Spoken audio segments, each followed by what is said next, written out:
යුගයන් ගානකට පසුව කෙරෙන දුර්ලභ අවස්ථාවක් සඳකඩ පහන ආචාර කරනවා ඔව් අස්තිරාජයා මේ වීඩියෝ එකේ පේනවා ඔව් ඉතින් ඒක ඒ තමයි අන්තර්දුරේ සඳකඩ පහන ස්වර්ණමයගේ සඳකඩ පහන අද රත්න පිටියේ ඉදි වෙමින් පවතින මොහොතේ ඔව් එහෙම තරගය සාස් ඔය රූප මේ කොහොම පින්නද එහෙමයි දැනට හරි එහෙමයි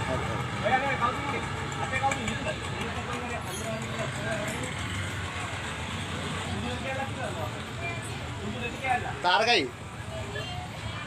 කමන්නේ මේ මට පොඩ්ඩක් කියන්න දැන් මේ හස්තිරාජ වන්දනාමාන කරන්න හේතු උපාදක තමයි ශ්‍රීපා මනුව ශ්‍රීපා දිශාතාලලා තමයි මේ ශ්‍රීපා මනුව හදලා තියෙන්නේ. එහෙම.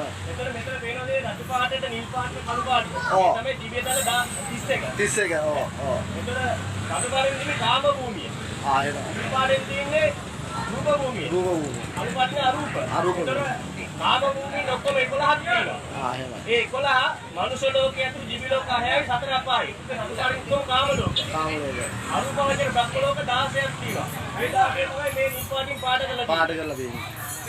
රූප වචන බ්‍රහ්ම ලෝක 16 ඒ 16 නිල් පාටි. අරූප 4ක් තියෙනවා. ඒ 4 තමයි 31 ලෝක තලයේම තමයි මේ ශ්‍රීපා මනුවත් එක්ක සම්බන්ධ වෙන විදිය තමයි මේ පැත්තට තමයි ශ්‍රීපාදේ හදලා තියෙන්නේ. හදලා පහනත් එක්ක ඒක සම්බන්ධ මේ දහම දේශනා කරලා තියෙන මේ විදියට. 31 ලෝක තලයේ හැදෙන විදිය තමයි මෙතන හදලා තියෙන්නේ. සඳහන් මේක බලන්න ඉන්න දකින්න එන්න කවදාද විවෘත මේක රෙසක් වලට විවෘත කරනවා. එතන ඉඳන් ඕන කෙනෙකුට රටේ මේ නිර්මාණය බලන්න හැමෝටම එහෙම ආර්දනාවක් කරන්නේ මේවා විශ්ව ධර්මාතනීය දහම් ඒ හස්තිරාජේ මේ සඳකඩ පහනේ ඔක්කොම විස්තරේ තියෙනවා. මේවා දැක බලා ගන්න මේවා දැනගියා ගන්න මේක වග කිව්වට අවධානයක් මේ කරන්නේ. එහෙමයි. නැත්තම් ඔය ඉන්න කට්ටිය උතින් බිමර දාන්නේ කොහොමද තමයි. දැන් හස්තිරාජේ එකපාරටම මෙතනට ඇවිල්ලා වන්දනාමාන කරන්න ආපු එක සබහා ධර්මයේ යන පිළිලා. ඒවා ගැන හිතන්න එපා. ඒක වෙන දෙයක්. මේක බ්‍රහ්ම ලෝක 10 31 ලෝක තලයේ තුල ඇතුළත තත්ත්වයක්. දැන් අවසන්. බොහොම ස්තුතියි.